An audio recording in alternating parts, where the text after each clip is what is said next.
नमस्कार दोस्तों, आज मैं जिस फिल्म के बारे में बताने जा रहा हूँ उसका नाम डेंजरस मेथड है। इसे 2011 में बनाया गया था। यह एक डॉक्टर और एक बीमार महिला की रोमांटिक फिल्म है। डॉक्टर ने बीमार मरीजों को देखने के नाम पर उनके साथ बदसलूकी की।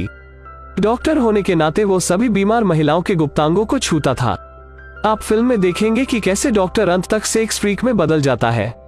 फिल्म में हम सबीना नाम की एक लड़की को देखते हैं। सबीना को लेकर कुछ ग्रामीण डॉक्टर के पास आए। सबीना को एक ऐसी बीमारी है जिसके कारण वो एक साथ चीखती चिल्लाती है, जैसा कि आमतौर पर पागल लोग करते हैं। सबीना की मां मीरा ने उसे स्वस्थ होने के लिए यहाँ भेजा था। थोड़ी देर बाद जेलना नाम का डॉक्टर उसे देखने आता है। डॉक्टर सबीना से कहता है कि तुम इन बातों की चिंता मत करो, मैं तुम्हें पहले की तरह स्वस्थ कर दूंगा। अगर आप ठीक होना चाहते हैं तो आपको मेरे सभी सवालों के जवाब देने होंगे। जेलना की बात सुनने के बाद सबीना उसके सवाल का जवाब देने के लिए तैयार हो जाती है। जीलन कहते हैं कि मैं तुम्हारे पीछे बैठूंगा और तुम मेरे सामने बैठोगे, इस तरह तुम मेरे हर शब्द का जवाब दोगे। ये कहते हुए जेलना सबीना के पीछे बैठ गई। जेलन जानती थी कि सबीना की बीमारियां किसी दीवाने से कम नहीं है, इसलिए वो सबीना के पीछे बैठ गया, क्योंकि सबीना उस पर किसी भी तरह से हमला नहीं कर सकती। सबीना जेलना के सभी सवालों के जवाब देती है। जेलन को पता चलता है कि सबीना की सारी समस्याएं उसके पिता की वजह से हैं, क्योंकि उसके पिता बचपन से ही सबीना को प्रताड़ित करते थे और वो रोजाना उसके साथ सेक्स करके अपने शरीर की जरूरतें पूरी करता था। उसने उसके साथ इस हद तक सेक्स किया कि वो उसे ज्यादा देर तक आराम नहीं करने देता था। दूसरी ओर हमें पता चलता है कि जेलन की पत्नी जूली गर्भवती है। अगले दिन जेलना सबीना के साथ टहलने जाती है। सबीना जेलना का कहना है कि आज मुझे जितनी भी बीमारियां हैं उसके लिए मेरे पिता जिम्मेदार हैं। यह सुनकर जेलना उससे पूछता है कि तुम्हारे पिता ने तुम्हें पहली बार कब और किस लिए मारा था। तब सबीना कहती है कि मेरे पिता ने सबसे पहले मुझे तब मारा जब मैं 14 साल की छोटी बच्ची थी। मैंने गलती से एक कांच की प्लेट तोड़ दी, जिससे मेरे पिता ने मुझे नंगा कर दिया और अपनी गर्म लोहे की छड़ को मेरी पीठ में डाल दिया। इस प्रकार वो हर दिन अपनी छड़ी मेरी पीठ में दबाता था। पहले तो यह मुश्किल था, लेकिन धीरे धीरे मुझे इसमें मजा आने लगा। जेलना को पता चलता है कि सबीना की हालत इतनी कम उम्र में इतनी बड़ी रॉड डालने की वजह से है। जिलान घर जाता है और अपनी पत्नी जूली को बताता है कि सबीना एक अच्छी महिला है। यदि वो ठीक हो जाता है तो उसके पास बहुत अधिक बुद्धि है जिसका वो उपयोग कर सकता है, और एक दिन मैं सबीना को ठीक कर दूंगा। अगली सुबह जेलन फिर सबीना से मिलने जाती है। जेलन ने सबीना को इतनी अच्छी तरह से ठीक किया कि सबीना ने हमेशा अपनी बात रखी। सबीना धीरे धीरे जेलानी की सहयोगी बन गई। दोनों ने मिलकर अस्पताल में मरीजों की देखभाल की, और अगर उनके पास समय होता है तो वे दोपहर में टहलने जाते हैं। जेलन एक दिन एक डॉक्टर के पास गया जिसने इस बीमारी का इलाज ढूंढ निकाला, लेकिन कोई भी डॉक्टर हैरी पर विश्वास नहीं करता था और सभी उसे पागल समझते थे, क्योंकि इस तरह की बीमारी के बारे में किसी ने कभी नहीं सुना था।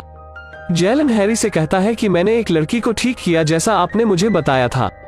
आपके द्वारा निर्धारित दवा ने वास्तव में मेरी मदद की। यह सुनकर हैरी बहुत खुश होता है, क्योंकि पहली बार किसी ने उस पर विश्वास किया है और उसकी दवा सही साबित हुई है। दूसरी ओर सबीना पढ़ाई शुरू करती है, क्योंकि वो भी डॉक्टर बनना चाहती है। तो डॉक्टर जेलना सबीना की मेडिकल पढ़ाई का सारा खर्च उठाने का फैसला करती है। जालान का कहना है कि मैंने आपको सभी बीमारियों के बारे में डॉक्टर से बात की थी। मैंने डॉक्टर हैरी से कहा कि तुम बहुत बुद्धिमान हो। जेलना की बातें सुनकर सबीना बहुत खुश होती है। तभी अचानक एक दिन पीकू नाम का एक लड़का जेलना के घर आया। पीकू भी सबीना जैसी ही बीमारी से पीड़ित था। पीकू को पता चलता है कि जेलना इस बीमारी को दूर कर सकता है, इसलिए वो जेलना के घर आता है। पीकू के पिता उसे यहीं छोड़ गए ताकि जेलना ठीक हो सके। पीकू की बात सुनकर जेलना को पता चलता है कि उसे कोई बीमारी नहीं है। पीकू का कहना है कि एक दिन वो अपनी पत्नी के साथ सेक्स कर रहा था। तभी उसकी पत्नी पीकू के प्राइवेट पार्ट को काटती है, जिसके कारण वो अब पागलों की तरह हरकत कर रहा है। अगले दिन सबीना और जेलन बात कर रहे थे और सबीना ने उसे किस किया। जेलन ने उससे कुछ नहीं कहा, क्योंकि जब वो सबीना को ठीक कर रही थी तो वो सबीना के प्रति आकर्षित था, पर वो उसे कभी बता नहीं पाए। अगले दिन पीकू अस्पताल से भाग जाता है, क्योंकि उसे पता चलता है कि जेलन उसकी बीमारी का इलाज नहीं कर सकता। जब जेलन पीकोर के कमरे में जाता है तो उसे वहाँ एक पत्र लिखा हुआ मिलता है। चिट्ठी में लिखा था कि मुझे पता चला है कि सबीना और तुम हर रात साथ में सेक्स करते हो, और मैं इस बारे में सभी को बताऊंगा। इन ग्रंथों को देखकर जालान हैरान है। वो सोचता है कि मुझे सबीना पसंद है, मैं उसे बताऊंगा। जब जेलन सबीना के कमरे में जाती है, तभी सबीना उससे कहती है कि तुम रात में यहाँ क्या कर रहे हो। जेलना कहते हैं कि मैं तुम्हें लंबे समय से पसंद करता हूँ और वो सबीना के कमरे में प्रवेश करता है। फिर जेलन ने सबीना को नंगा किया और पूरी रात उसके साथ सेक्स किया। सबीना जेलन से कुछ नहीं कहती क्योंकि वो भी यही चाहती थी। अगले दिन जब जालान हैरी के पास जाता है, हैरी कहता है कि पूरा शहर जानता है कि आपका एक मरीज के साथ चक्कर चल रहा है। जेलन ने ये शब्द सुना और बहुत क्रोधित होकर वहां से चला गया। जेलना सबीना के घर गई और सबीना को डांटने लगी। जीलन कहते हैं कि तुम्हारे साथ मेरे सारे संबंध टूट गए हैं। अब से तुम मुझे और परेशान नहीं करोगे और तुम मुझसे बात करने भी नहीं आओगे। सबीना कहती है कि मैंने क्या किया, तो जालान कहते हैं कि आपने पूरे शहर के सभी लोगों को बताया कि आप और मेरा रिश्ता है।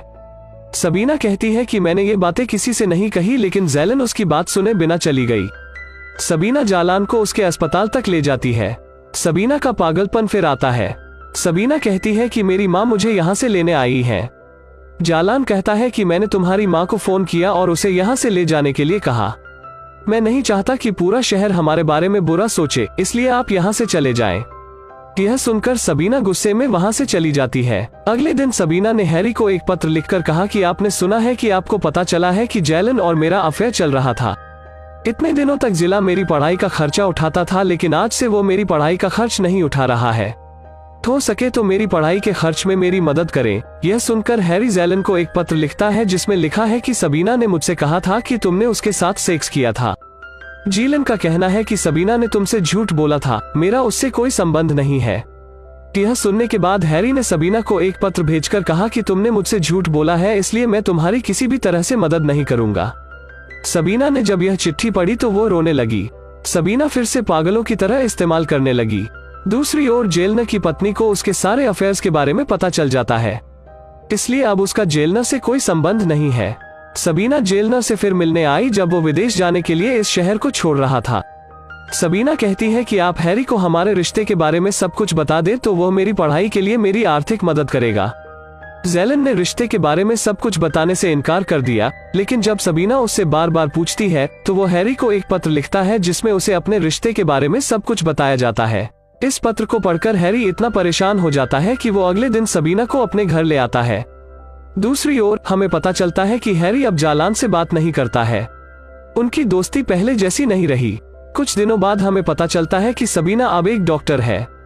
सबीना जालान के घर उसे खुशखबरी सुनाने जाती है। जालान की पत्नी का कहना है कि जब से हम यहाँ आए हैं तब से जालान डिप्रेशन में चला गया है। यह सुनने के बाद आप उससे बात कर सकते हैं अगर आप चाहें तो सबीना जेलनर से मिलने जाती है। सबीना को देखकर जालान खुश हो जाता है।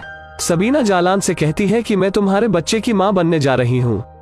यह सुनकर जेलनर खुश हो गया। तभी सबीना वहां से चली जाती है। सबीना जब कार में थी तो जोर जोर से रोने लगी। इस तरह फिल्म खत्म होती है। तो अगर आपको यह वीडियो पसंद आए तो वीडियो को लाइक करें और नए वीडियो देखने के लिए चैनल को सब्सक्राइब करें।